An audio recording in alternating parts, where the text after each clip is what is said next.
adalah 4 smartphone terbaik untuk harga bawah RM400. Jadi raya kali ni kita mula dengan Redmi A5.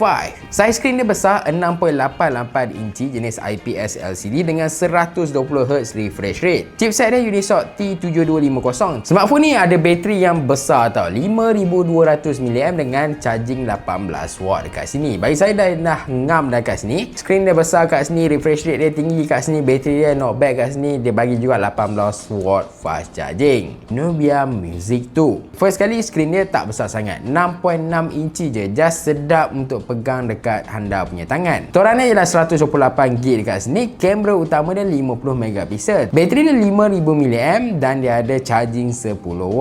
Just standard je kat sini. Kemudian dia punya speaker tu yang paling best, yang mana dia ada kelantangan sehingga 600% dan dia ada lampu LED. Honor Play 10. Yang ini dia solid sikit sebab dia gunakan chipset Helio G81.